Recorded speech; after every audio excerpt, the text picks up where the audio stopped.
బ్రహ్మచారిగా భిక్షాటనకు బయలుదేరారు బాలశంకరులు. ఒక పేదరాలి ఇంటి ముంగిట నిలిచి భవతి భిక్షాం దేహి అని అర్థించారు. ఆ పేదరాలి ఎద కదలిపోయింది. ఆ బాల బ్రహ్మచారికి భిక్ష సమర్పించటానికి ఆమె ఇంట ఏమీ లేదు. ఇల్లంతా వెతికింది ఆ తల్లి. ఒకే ఒక్క ఉసిరికాయ దొరికింది. ఇంతకన్నా ఇంకేమీ ఇవ్వలేను నాయనా అంటూ ఆ ఉసిరికాయనే భిక్షగా సమర్పించింది ఆ పేదరాలు. బాలశంకరులు ఆమె దయనీయ స్థితికి చలించిపోయారు. అంతే, ఆయన నోట ఆ సిరుల తల్లి స్తవం ఆశువుగా వెలువడింది. శ్రీ మహాలక్ష్మి వైభవమంతా ఆ స్తోత్రములో ఏకవృష్టిగా కురిసిపోయింది. ఆ స్తోత్ర ధారలతో పాటుగా బంగారు ఉసిరికాయల వర్షం కురిసింది. ఆనాడు బాలశంకరుల కరుణాపూర్ణ హృదయములో ఉప్పొంగి ప్రవహించిన ఆ స్తోత్రమే కనకధారా స్తోత్రంగా, నేటికి దారిద్ర్య నివారణ మహామంత్రంగా విరాజిల్లుతూ హరేః పులకభూషణమాశ్రయంతి భృంగాంగనేవ ముకులాభరణం తమాలం అంగీకృతాఖిల విభూతిరపాంగలీలా మాంగళ్యదాస్తు మమ మంగళదేవతాయాః. ముగ్ధా ముహుర్విదధతి వదనే మురారేః ప్రేమత్రపా ప్రణిహితాని గతాగతాని మాలాదృశార్మధుకరీవ మహోత్పలేయా सा मे श्रियं दिशतु सागर संभवायाः. आमीलिताक्षम् अधिगम्य मुदा मुकुन्दम् आनन्दकन्दमनिमेषम् अनङ्गतन्त्रम् आकेकरस्थितकनीनिकपक्ष्मनेत्रम् भूत्यै भवेन्मम भुजङ्गशयाङ्गनायाः. बाह्वन्तरे मधुजितश्रितकौस्तुभेया हारावलीव हरिनीलमयी विभाति कामप्रदा भगवतोऽपि कटाक्षमाला. कल्याणमावहतु मे कमलालयायाः. कालाम्बुदालिललितो रसिकैटभावेः धाराधरे स्फुरति या तडिदङ्गनेव. मातुः समस्तजगतां महनीयमूर्तिः भद्राणि मे दिशतु भार्गवनन्दनायाः. प्राप्तं पदं प्रथमतः खलु यत्प्रभावात् माङ्गल्यभाजि मधुमाथिनि मन्मथेन मय्यापतेत् तदिह मन्थरमीक्षणार्थम्. मन्दालसं च मकरालय कन्यकायाः. विश्वामरेन्द्रपदविभ्रमदानदक्षम् आनन्दहेतुरधिकम् मुरविद्विषोऽपि ईशम् निषीदतु मयि क्षणमीक्षणार्थम्. इन्दीवरोदर सहोदरमिन्दिरायाः. इष्टाविशिष्टमतयोऽपि यया दयाद्रदृष्ट्या त्रिविष्टपपदं सुलभं लभन्ते. दृष्टिः प्रहृष्टकमलोदर दीप्तिरिष्टाम् पुष्टिं कृषिष्ट मम पुष्करविष्टरायाः. दद्याद्दयानुपवनो द्रविणाम्बुधाराम् अस्मिन्न किञ्चन विहङ्गशिशौ विषण्णे.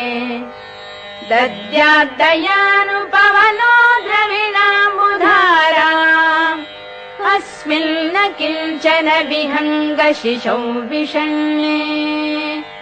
दुष्कर्म घर्ममपनीय चिराय दूरम् नारायण प्रणयिनी नयनाम्बुवाहः गीर्देवदेति गरुडध्वज सुन्दरीति शाकम्भरीति शशिशेखर वल्लभेति सृष्टिस्थिति प्रलय केलिषु संस्थितायै तस्यै नमस्त्रिभुवनैक गुरोस्तरुण्यै श्रुत्यै नमोऽस्तु शुभकर्म फलप्रसूत्यै रत्यै नमोऽस्तु रमणीय गुणार्णवायै शक्त्यै नमोऽस्तु शतपत्रनिकेतनायै पुष्ट्यै नमोऽस्तु पुरुषोत्तमवल्लभायै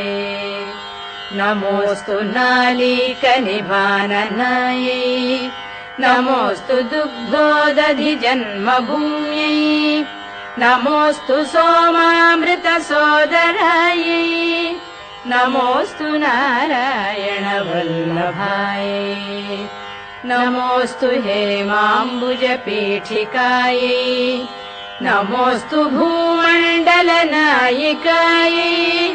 नमोऽस्तु देवादिदयापरायै नमोऽस्तु शार्ङ्गायुरवल्लभायै नमोऽस्तु देवी भृगुनन्दनायै नमोऽस्तु विष्णोरुरसिस्थितायै नमोऽस्तु लक्ष्मी कमलालयायै नमोऽस्तु दामोदर वल्लभायै नमोऽस्तु कान्त्यै कमलेक्षणायै नमोऽस्तु भूत्यै भुवन प्रसूत्यै नमोऽस्तु देवादिभिरर्चितायै